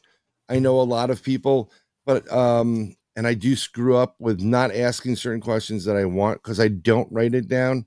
I'm a one-man show for the most part, and I got way too much stuff going on in around me to do that opening whatever. I have the opening video sequence, works out great. Then I have my song at the end, which is a thank you song. It's called You, and I like that.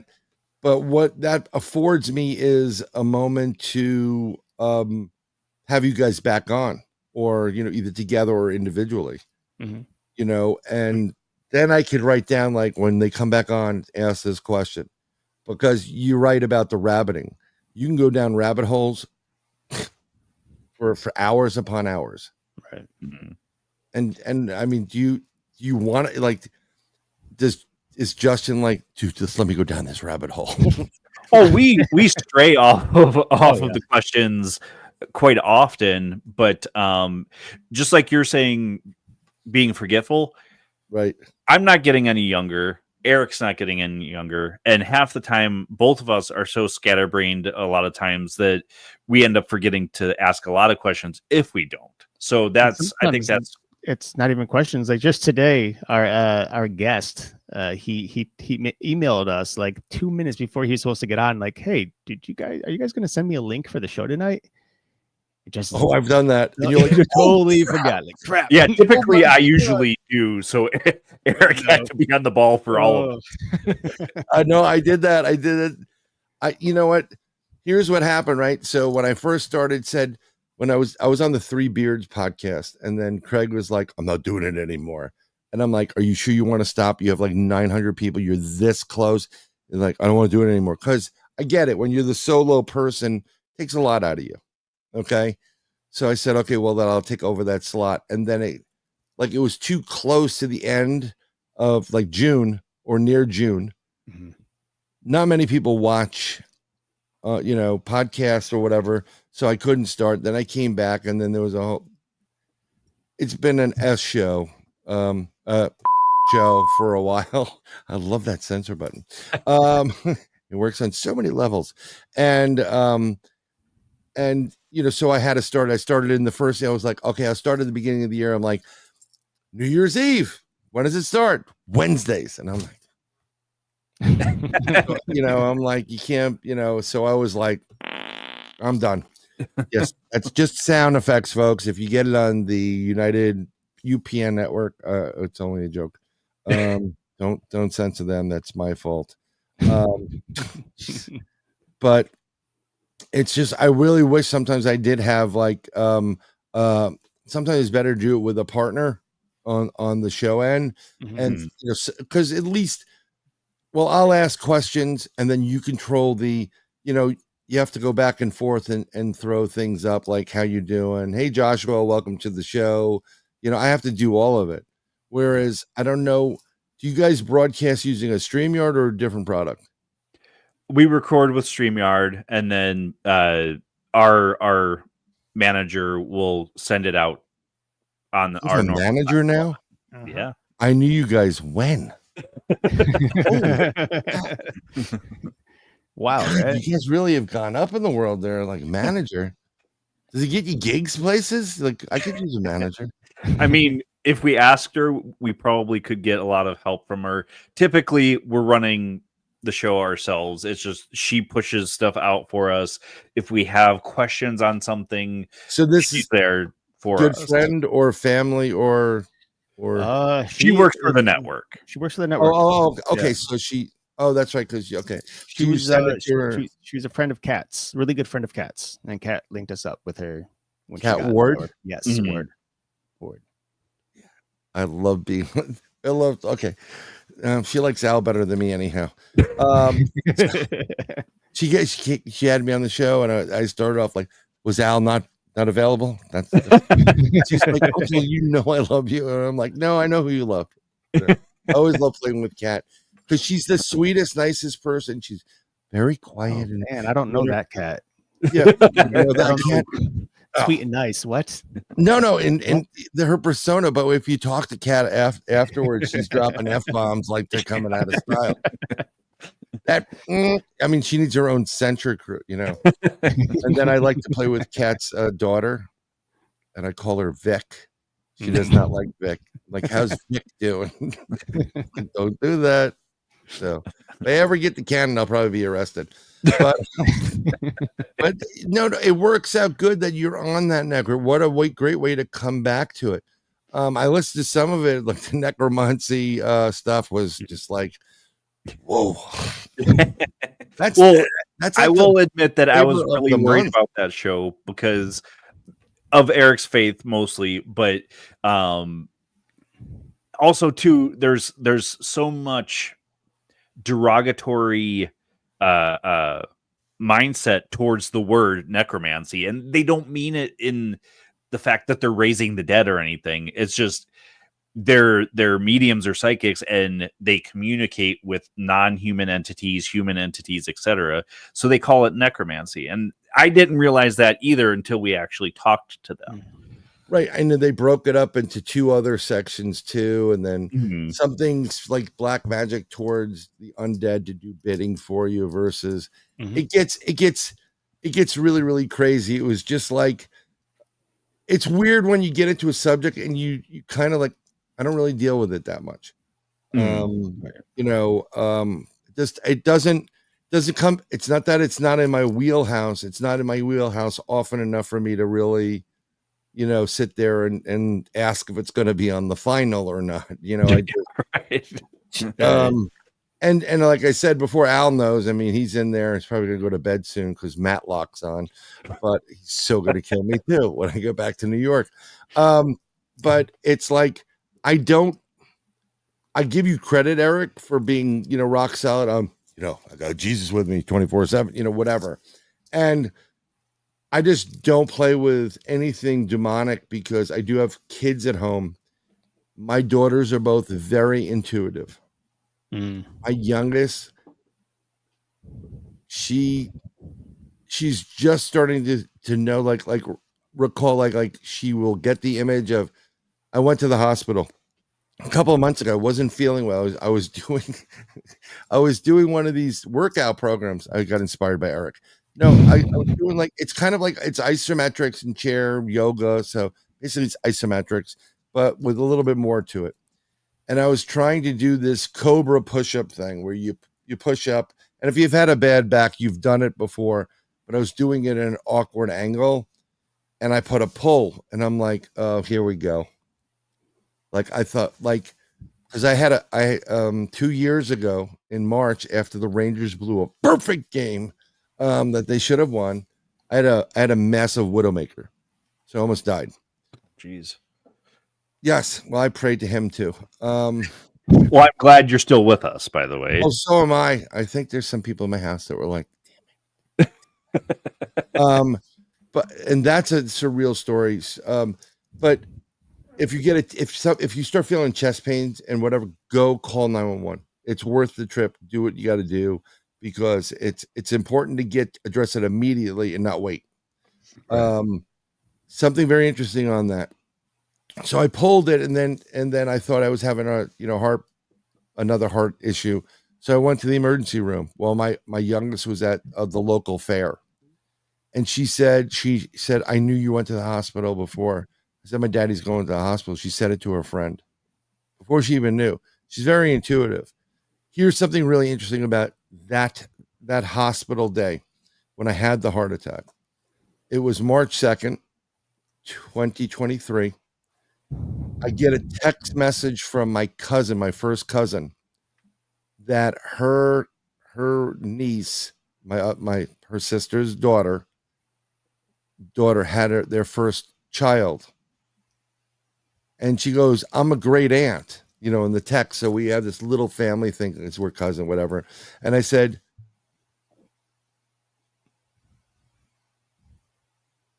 sends the image, and it's like the baby is born 10:38 a.m. and puts her name on it, whatever. And she goes, I wish my father was there to see it. I said, what makes you think he wasn't? Because when you pass on the year before, when you pass on, just because you passed away doesn't mean that you're not taking part in family events, and I said he was there. She goes, well, maybe you were right. Fast forward, Rangers blow a game. They should have won. I don't really drink. I popped a little bit of this beer, had a little sip of it, and it felt like a gas bubble. And I'm like, no, this is worse. Call 911, get taken to the hospital. And, everybody that came in, thank you for saving my life. How do you feel? I feel like crap. I'm having a heart attack. Let's go. But they have to do their thing. I get in the ambulance. And the one thing I know is I just focused on one spot, and I kind of just focus on that to get rid of the pain. Focus something else, get rid of whatever. So I'm in there, and they're like, go stay with us, Mr. Bowden. And I'm like, I am fucking with you. I'm just focused to get rid of the pain. And I didn't want to close my eyes because I was afraid that I would die at that point. Believe it or not, you want to be awake for this. Don't let them intubate you. Don't let them, drug you up. You need to fight with your adrenaline. For a split second, I closed my eyes for a split second in the gurney, in the hospital, the ambulance. I heard it backing up, and I'm like, oh, thank God we're there. And I open my eyes, the door's open, and it's all white. And I'm like, oh. And I thought I was like, oh, I'm that's it. And then I look up in the right corner, it says a little sign, no parking, ambulance only. They get me inside. I'm greeted by the doctor, surgeon, his male assistant, and 3 female assistant/nurses. So they're trying to figure, what's your pain? Hey, they ask the same question. I'm like, I'm having a heart attack, jackass. Get me on the gurney and let's go. I knew what was going on. So they're trying to figure out how to get me from there, the ambulance gurney onto the other gurney. I say, I can do it myself. They're like, you can do it yourself? I'm like, yeah, I'm a big boy now. I can tie my shoes too. So I get on it. And the minute I get on it, 2 nurses start pulling off my sweatpants. I already took off my sweatshirt because I knew I was going to be, just in case they had to do some catheterization. And as these 2 nurses are pulling my pants off, and now I'm buck naked there, I look up at God and go, really? Really? Really? So, yeah. I mean, these one moments. But they put me in, and all I kept doing was I prayed to my uncle, prayed to my father, I prayed to Jesus, I prayed to God, I prayed to everybody for it. And So they go through, and once they put that stent in, which looks like a Chinese finger lock, that's what it looks like. He's like, how you feel, Mr. Bowden? I'm like, pretty shitty. You're awake during the whole thing. And he goes, you'll be feeling better in a minute. We're almost finished. Puts it in, and you feel better, but your adrenaline's so jacked up that you're kind of like, okay, the elephant's off the chest. They suture you up, and then they wheel me. They wheel me out of the operating room, and there is my wife, our next door neighbor, who is awesome for being there for us, our friend. And then on the other side's the doctor, who kind of looks a little bit like Cat Stevens from Peace Train. No, seriously, he had the beard. And I'm like, Yusuf Muhammad, Cat Stevens, two different guys. So I'm there, and he was talking to them about it. And my wife looked like she was, he's still alive.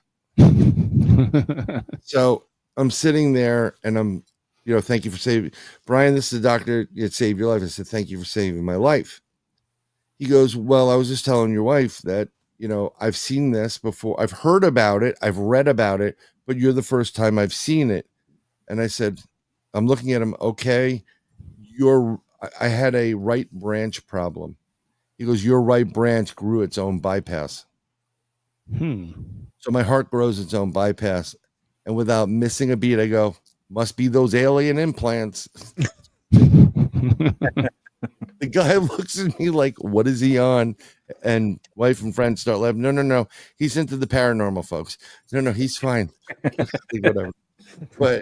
And that's when he ended up in the padded room for a day. That's when I ended in the padded room. But it's just, when you have moments like that, here's the fun part. This is where I was going with it. My cousin's niece's child had a baby, first great grandchild. Her dad died earlier, like a year earlier. Baby's born 10:38 in the morning. I prayed to my uncle. The stent was put in at 10:38 at night.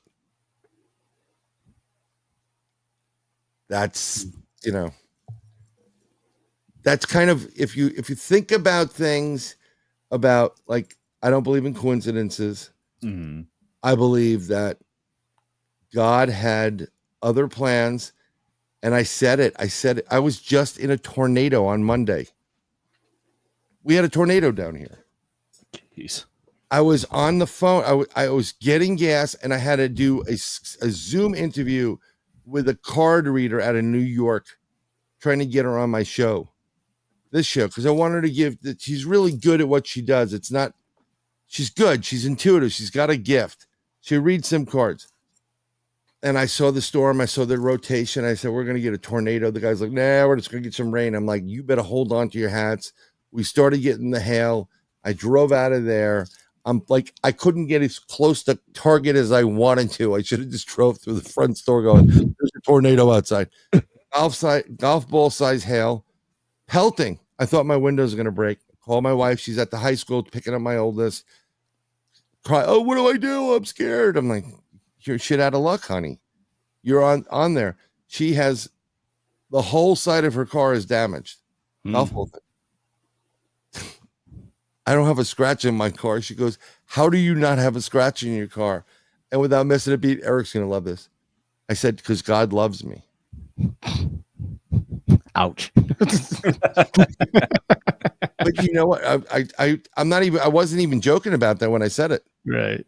I mean, like, that's the difference between people that, look, whatever happens, happens. I put my faith into the Lord. He wants to take me. He takes me.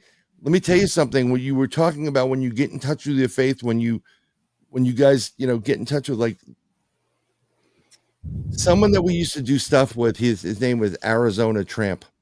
Mm-hmm. We did a show with him, like a round table that got totally, it was the COVID thing. We got hit bad. Like, you didn't get one strike. They're like, we've got 47 strikes against this show. This episode is banned. He said it to me probably 10 plus years ago. He goes, have you made peace with your God and dying? have you thought about it? What happens? Are you okay with dying? And I said, yeah, I am. Not that I want to. I don't.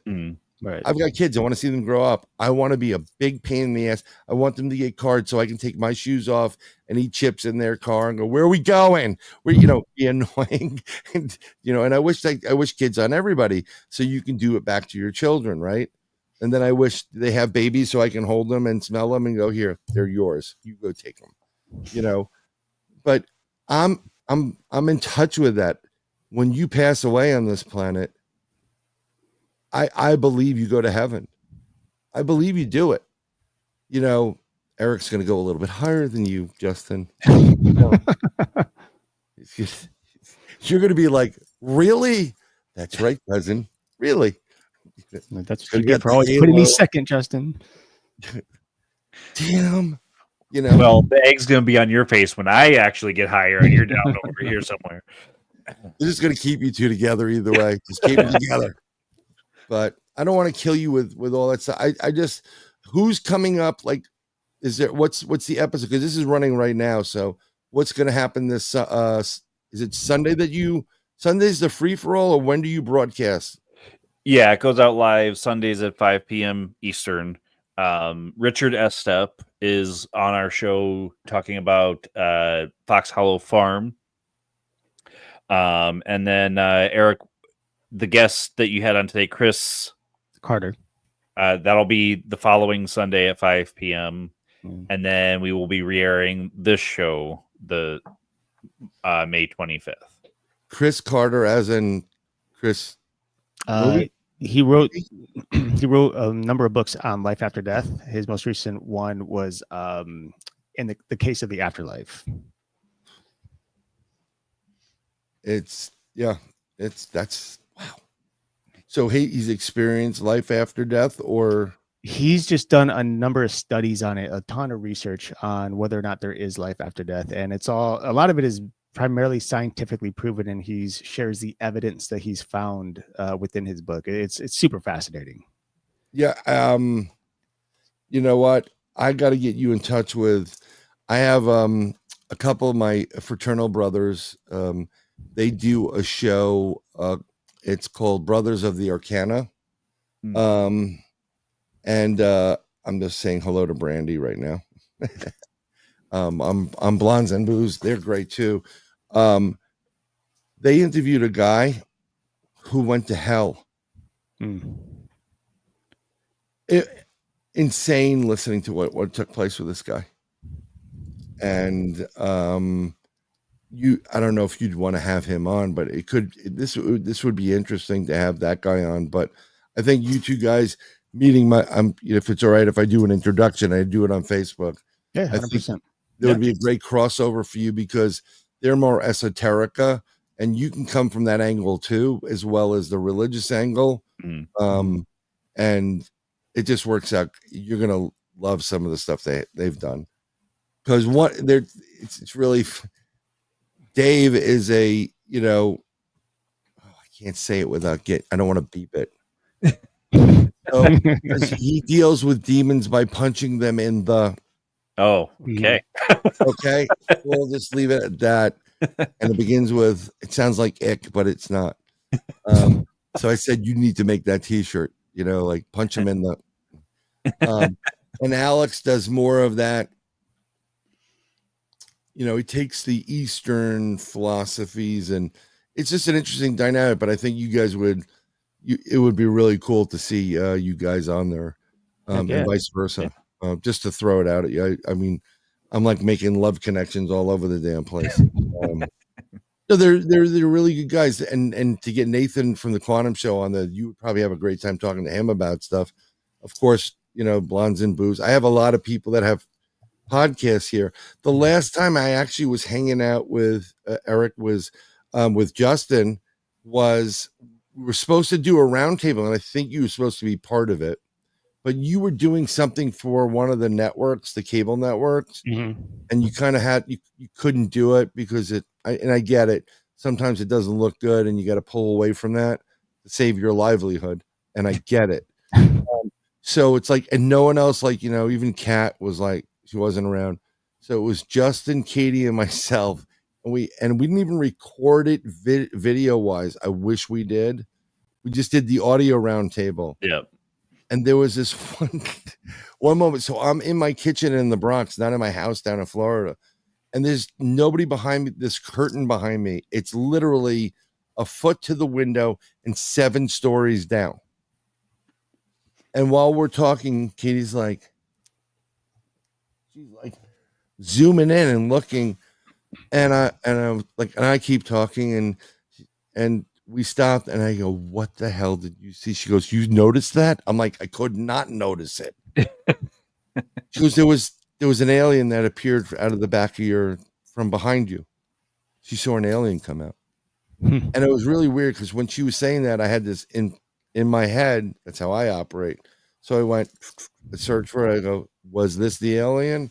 She goes, oh my God. Yes, it was. It was one of the elongated aliens like you would see in the old Star Trek opening scene. The long. She goes, that was exactly it. I said, yeah, that's what I had in my head. And they didn't realize it was. We used to have some good conversations, but we don't do that anymore since you guys got someone that handles you. So she's not our manager; she's our handler, I guess. Handler. You are her confidential informant. But, so tell everybody because we'll let you get going, and I don't want to keep you for forever because I don't know what your days are like. Where else can they find you? What do you want?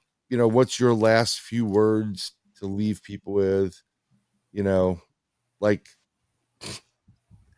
I went to Pandora the other day. My daughter wanted to buy some stuff for the missus, and I saw this necklace. She had something engraved on it, and I was like, the way my mind worked, I took a picture of it, put it together, and I did my own engraving on it, like the app, like some text. And it said, it was Mother's Day advertisement. It says, oh, don't forget to send her the best because she is the best. And on the little like dog tag, it said, avoid the clap, Jimmy Dugan. So, where can we find you? Erik or Justin? You tell us first. Pick one. Rock, paper, scissors.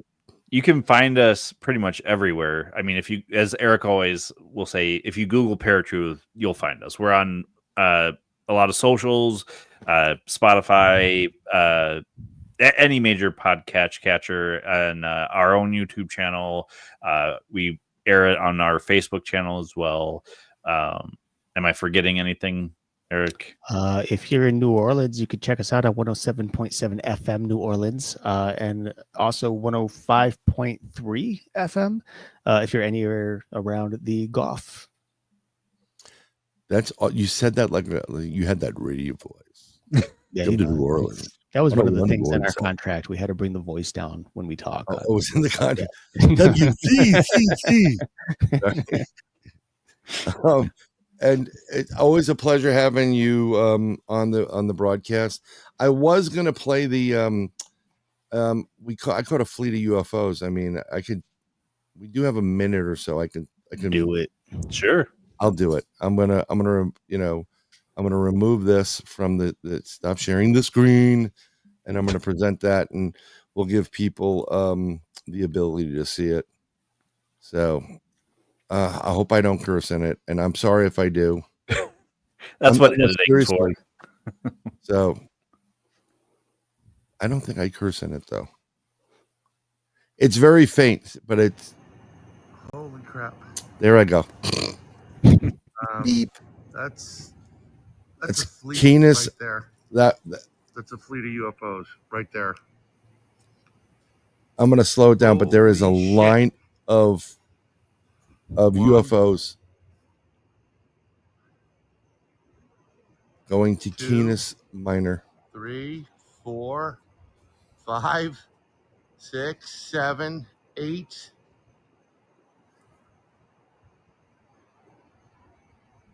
Eight craft. It goes in a row. Tell Jordan.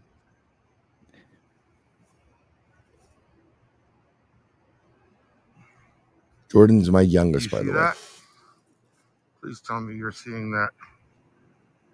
I would highly recommend look at this video and where you can pin zoom, but there are 8 crafts. They're going from Arugas on the right, the star on the right, lower right, up to Canis Minor, which is the star roughly above, to the left of the moon. And as soon as they hit that, some kind of portal they disappear. right now. And they disappear. It's the last one going in. So I'm just going to fast forward a little bit because it's too much of it. But I get to this one point explaining.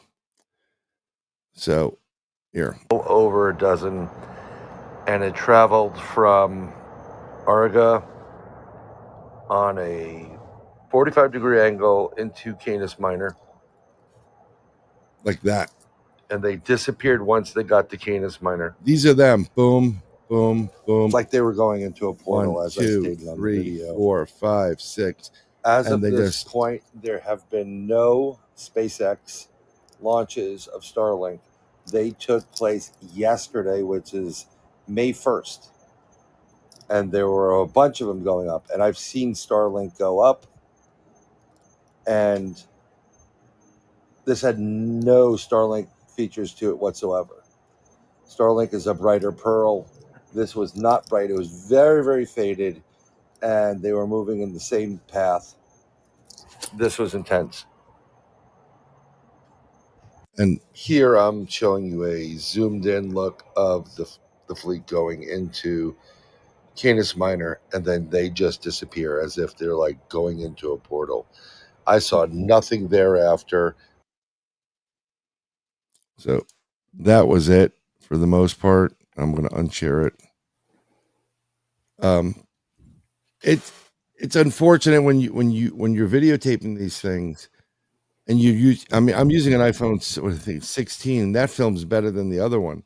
Right. But there's, visible to the naked eye, and it was just one right after the other, and they were just like a conveyor belt going into Canis Minor and then just disappearing. Boom, boom, boom.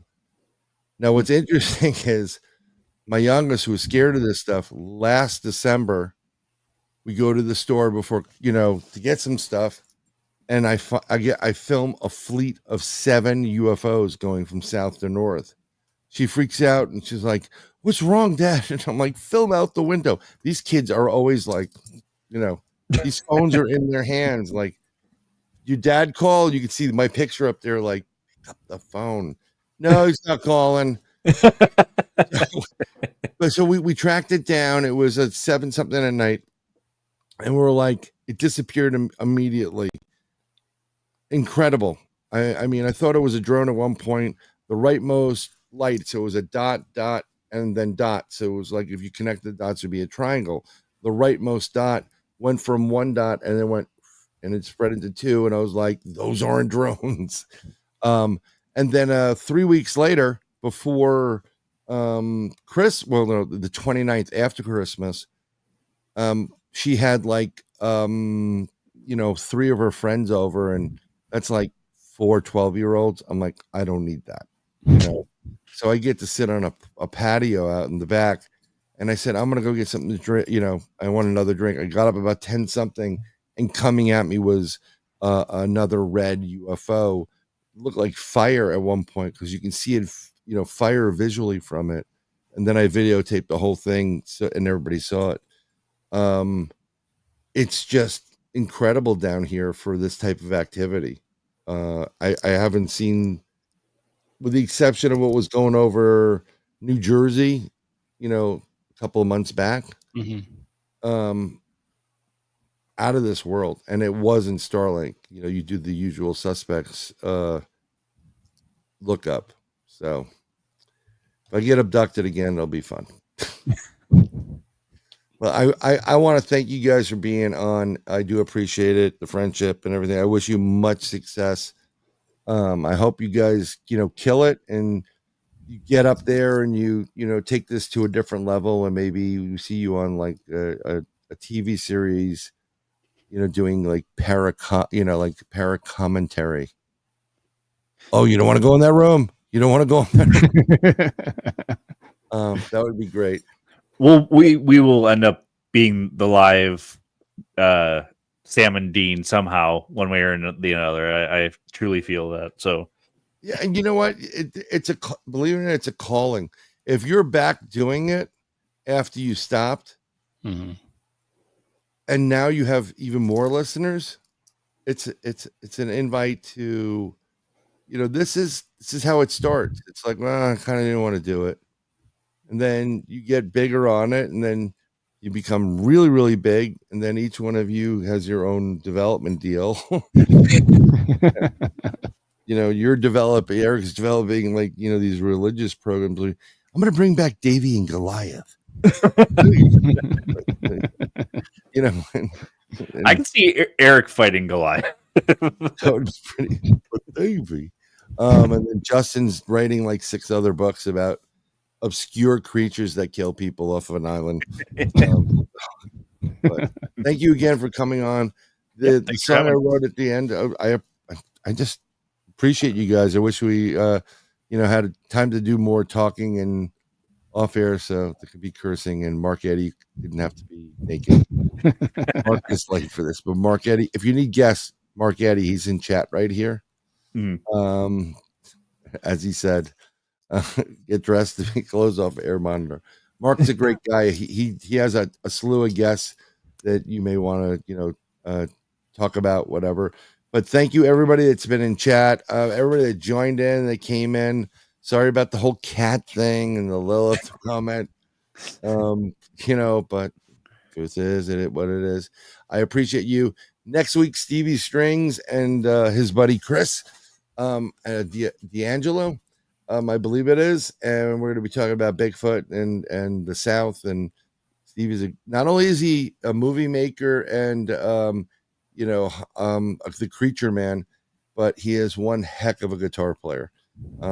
And he's a great guy. And we're going to talk more Bigfoot stuff, and we'll check you guys out on ParaTruth Reborn. And like I always do, if it wasn't for all of you, I wouldn't be doing this. So this is my song going out. Bye. See ya. See ya.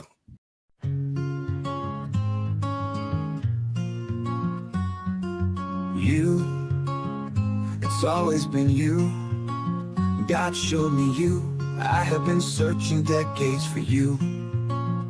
I found you, I lost you. My heart is broken without you. My soul aches for you. I need you, I want you. My days are filled with you.